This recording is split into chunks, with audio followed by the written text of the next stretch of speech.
2 years ago, I stood on the porch, one hand gripping the casserole dish I'd made from memory his favorite. The wind cut through my coat, and the sky above was that pale winter gray that turns everything quiet. I hadn't even rung the bell. Lisa opened the door like she'd been watching. Her arms were crossed and her eyes met mine with nothing behind them. "You're not welcome here, Zarina," she said. She didn't stutter. She didn't flinch. I blinked, searching her face for a smile, a joke. Something to soften what she'd just said, but there was nothing. My mouth opened, but words didn't come. I wasn't there to argue. I had just buried my son, her husband. I thought maybe we could lean on each other, find comfort, share warmth in the silence. All I wanted was to see my grandson. 1 hour, one hug. Lisa shifted her weight, one hand still on the doorframe, like she was bracing herself, or like she wanted me to see the line I wasn't meant to cross. "You should go," she added. "It's not a good time." I looked past her shoulder, hoping to catch a glimpse of the boy, his toy truck, the half-eaten snack on the table, any sign of normalcy. But the hallway behind her was spotless and silent. "I don't understand," I whispered. "You don't have to," she replied, already pulling the door closed. She didn't slam it. That would have implied emotion. What she did was worse, quiet, deliberate. A lock turned softly, like punctuation at the end of a final sentence. I stood there for a few seconds, the cold pressing into my bones casserole dish, still in my hands. Then I turned, walked down the steps, and drove back to the one-bedroom apartment I hadn't planned on needing again. That night, I sat in silence, not just from shock, but from something deeper, the kind of silence that settles in your chest and doesn't leave. I didn't call, I didn't write, and now, 2 years later, that same woman, Lisa, wants to move into my home. She thinks I'm still the woman who stood outside in the cold, but I've changed, and she's about to find out how much. The heat in the apartment clicked on just as I turned the lock behind me. The radiator rattled like it might give out at any second. I stood in the entryway for a while, the silence settling in around me. Then I kicked off my shoes and walked straight to the chair by the window where I'd left the blanket. It was the one I'd brought for Lucas, the kind with little foxes on it. I imagined him giggling the way he used to when I held him close, though the truth was, the blanket had never even made it into his hands. I folded it carefully, now slower than I needed, to smoothing the corners and lining up the edges. Then I placed it back in the canvas bag I'd carried like hope. The room felt emptier than before. The couch sagged in the middle.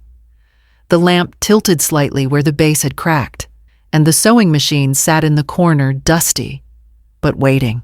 I hadn't used it in months. Not seriously. Just little things, hemming pants, fixing buttons. But now it felt like the only tool in the world that still recognized me. I opened the shoebox I kept in the back of the closet. Inside was what remained of the life I'd shared with Marius, an envelope of insurance money, some old receipts, and the letter from the funeral home. Not even enough to bury the anger I carried, but it was something, a beginning if I squinted. I didn't cry. I didn't scream. I just picked up the tape measure, the one with the faded numbers and the frayed edge. I ran it across my wrist, then across the curve of a shirt sleeve I'd been meaning to repair. My fingers moved on instinct. I threaded the machine and pulled out the scraps I'd collected over the years, leftovers from curtains, dresses, tablecloths. Things no one else wanted. Piece by piece, I began to stitch them together.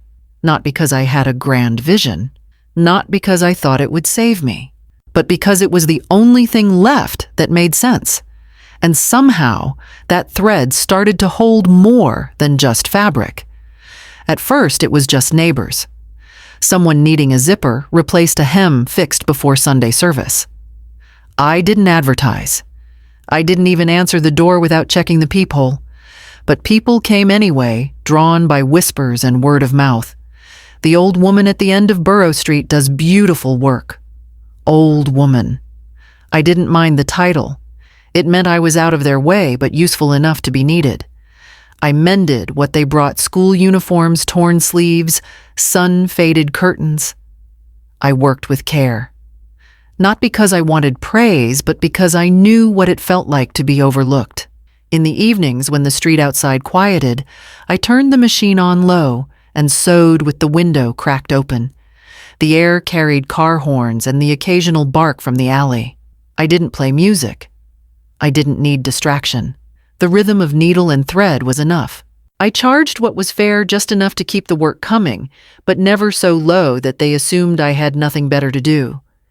Every dollar I made went into a ceramic jar I tucked behind the rice in the pantry. It wasn't fancy. I'd bought it at a yard sale years ago, a blue glaze chipped at the rim. I didn't touch that money. Not when the sink leaked. Not when the heater gave out for a week that winter. I cut coupons, drank instant coffee, and stitched my way past pity. No takeout. No clothes that weren't secondhand. No indulgences but thread and the occasional yard of muslin. The jar filled slowly at first, but one job turned into 3, then 5. Someone asked for a wedding dress. Someone else paid extra for matching napkins, and still I said little. I smiled when they handed me wrinkled bills. I nodded when they complimented my work, but I never offered my story. That was mine to keep. 18 months passed. One afternoon, I unscrewed the lid of the jar and counted the money 3 times. It was enough, not for a dream, but for a house. A tired, unloved house I could fix with my own hands. The porch sagged when I stepped onto it the first time. The railing gave a soft creak, like even the house was unsure whether it wanted me there. The front door stuck. The screen had a rip, and the gutters clung to the edge like tired arms. But it was mine. I signed the deed with a pen that shook slightly in my hand, then walked through every room with the lights off, memorizing the sound of each creak in the floor. There was no welcome mat, no fresh scent of paint, just dust, stale air, and possibility. I slept on a mattress on the floor the first night, wrapped in the same fox blanket I'd once brought to Lucas. It didn't keep me particularly warm, but it reminded me that I'd carried love with me, even when no one else did. The next morning, I opened every window. I painted the walls one by one, sanded the splintered banister, repaired a leaking pipe under the kitchen sink using a borrowed wrench, and instructions I watched twice on my phone. Every repair I made left me aching, but it also left me proud. I pulled weeds from the front yard until my fingers blistered, then planted tulip bulbs. Not because I loved flowers, but because I needed to bury something, anything, and believe it might return softer. As weeks turned into seasons, the house shifted with me. The air no longer smelled like disuse. The rooms no longer echoed. And I no longer looked for permission. Some mornings I'd sit on the stoop with a cup of coffee, watching the sun stretch over the street. I wasn't part of a family anymore, but I was building something steadier than forgiveness. I was building peace. And then, just as the tulips pushed their green blades above the soil, my phone rang. The name lit up like a ghost, Lisa. I stared at it, heart steady, hand unmoving. 2 years, not a word, not a photo, not a single check-in. Now, suddenly, she had something to say. I answered. "Hello, hi, Zarina," she said, like we were old friends catching up after coffee. No apology, no hesitation, just syrupy warmth laid on like frosting to hide something bitter underneath. "I've been thinking about you a lot." I said nothing at first. Let the silence stretch until it pressed against her too brightly polished tone. "Well," she went on, "I've been in a bit of a tight spot. The lease is up and everything out there is just impossible right now. Rent's brutal, you know how it is." I didn't answer with sympathy, just waited. I was thinking. She continued, voice all lightness and cheer. "Maybe I could stay with you for a bit, just temporary." until I get back on my feet. You have the space right. I looked around at my quiet house, at the tulips reaching toward the light through the window. I thought about the floor I'd scrubbed clean with my hands, the locks I'd replaced myself, the door that only opened when I chose. I'll think about it, I said softly. Her voice faltered. Of course, no pressure. I'd help with bills and things. It wouldn't be a burden. I ended the call politely. Then I sat very still. I wasn't sure what disturbed me more, her timing or her tone. Because nothing about that call sounded like reconciliation. It sounded like strategy, like she'd weighed her options, and I'd come up better than eviction court or another couch. So I reached for my old phone book. Not a literal one, just the list in my drawer of people who hadn't flinched when life got messy.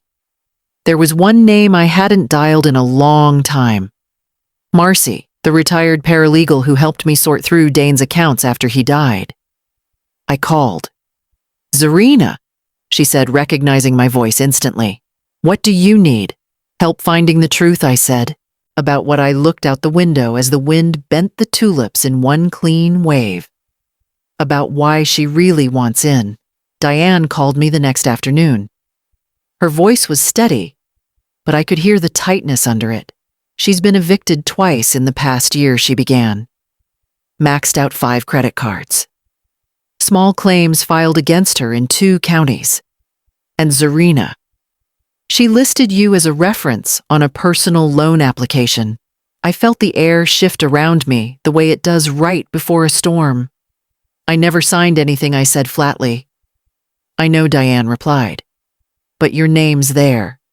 She's been using it, your name, your address, your reputation. Quietly. She's circling you, Zarina. You're her fallback plan. I didn't speak right away. Just sat at my kitchen table with my coffee cooling beside me, the light through the curtains casting lines across the floor like a ledger. She hadn't come back for connection. She'd come back for cover. I flipped through the folder. Diane had compiled each page another breadcrumb, trailing back to the same truth, desperation masked as kindness. Strategy, wearing the skin of affection, but instead of anger, I felt something else, rising clarity. She thought I was soft. Still the grieving mother-in-law who would fold with a smile and a warm meal, but she didn't know the version of me that grew out of that cracked foundation. The woman who painted her own walls and patched her own roof, who stitched a new life from threads no one else wanted. So I made a decision. If Lisa was using me as her safety net, I'd cut the cord gently. But first, I'd test the strength of her intent. I picked up the phone and dialed her number. When she answered, all honey and hope, I dropped my voice just enough to sound unsure. I timed the call for early evening, just when the shadows stretch across the living room and people feel safest behind their own walls. I wanted her guard down. I softened my tone, let my voice tremble just enough. Lisa, I've hit a rough patch. Behind on bills. Might even have to sell the house. There was a pause, half a beat too long. Then, oh wow, she said, like she'd just heard the weather forecast. That's not good. That was all. No gasp. No how can I help. Not even a polite murmur of sympathy. Then came what I was waiting for. The recalculation. Maybe it's not the best time for me to move in after all, she said. Lightly. Casually. As if she were doing me a favor by changing her mind. I thanked her for understanding. Let the call end on a flat note. Then set the phone down on the table and reached for the coffee pot. I poured slowly, listening to the faint drip as it filled my mug. The room was quiet, but my thoughts were loud.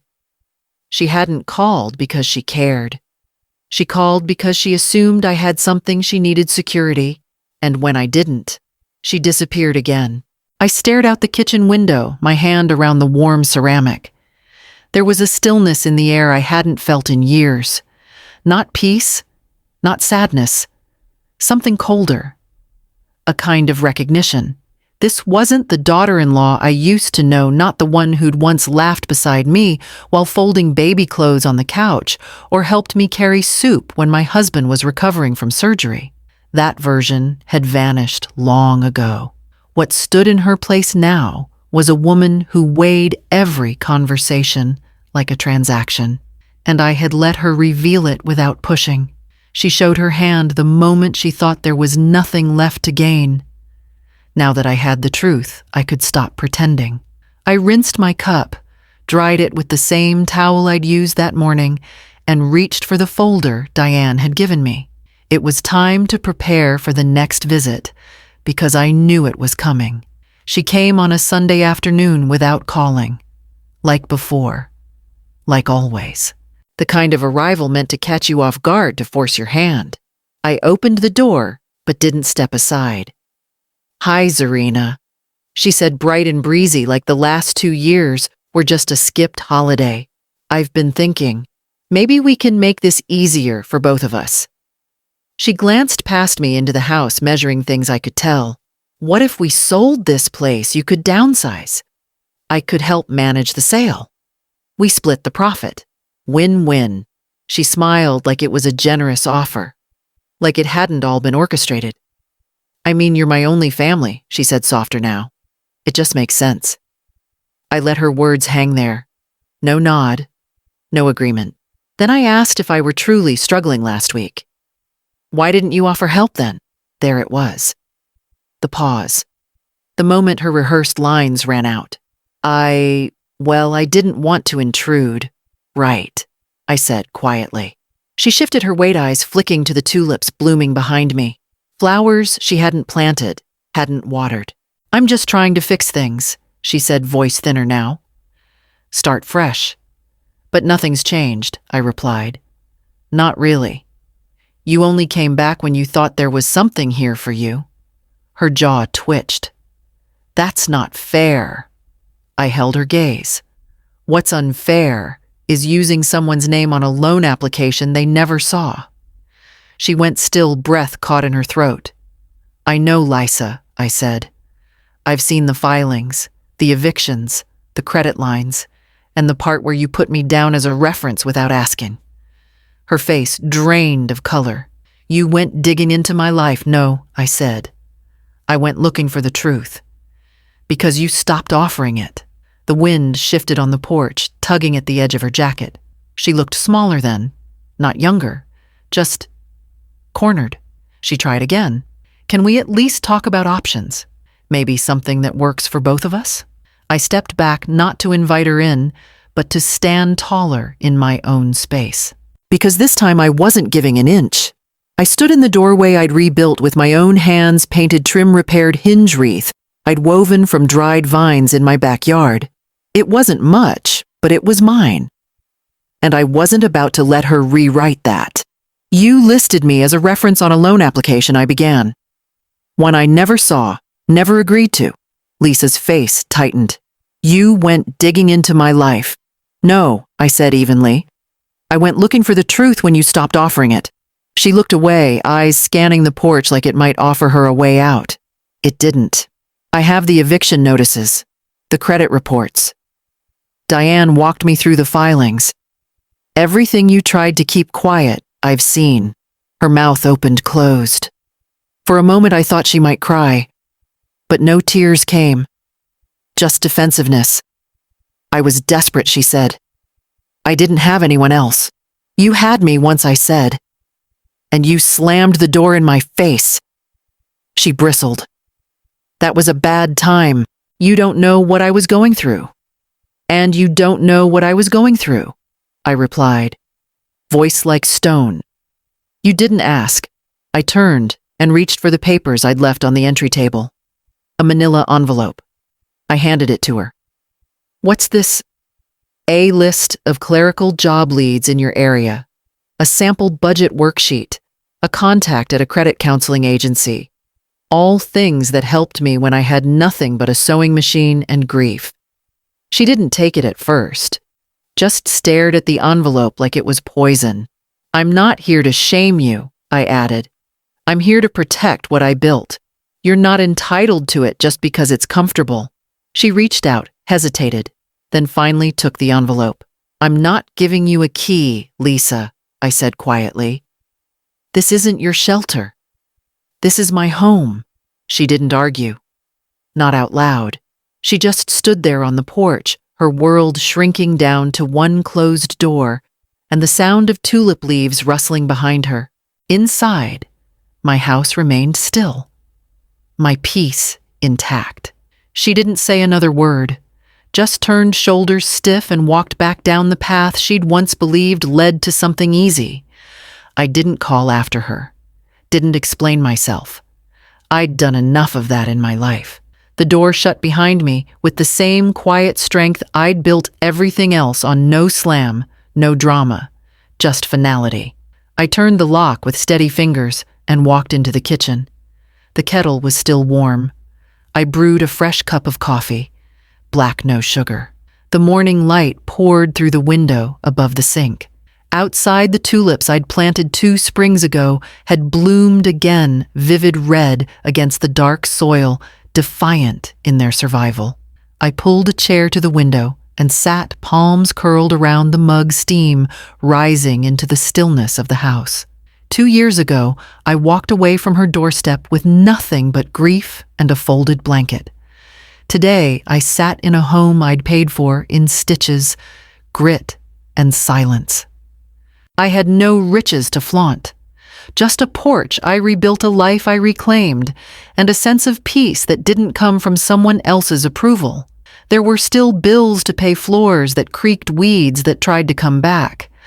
But I'd earned every square inch of this place, and I wouldn't trade it for anyone's convenience or manipulation. Not even hers. Not anymore. I finished my coffee as the light moved across the counter, illuminating the edges of the room I had made my own. Outside, the gravel path was empty. No car. No footsteps. Just the tulips blooming without permission. I leaned back and let the quiet settle.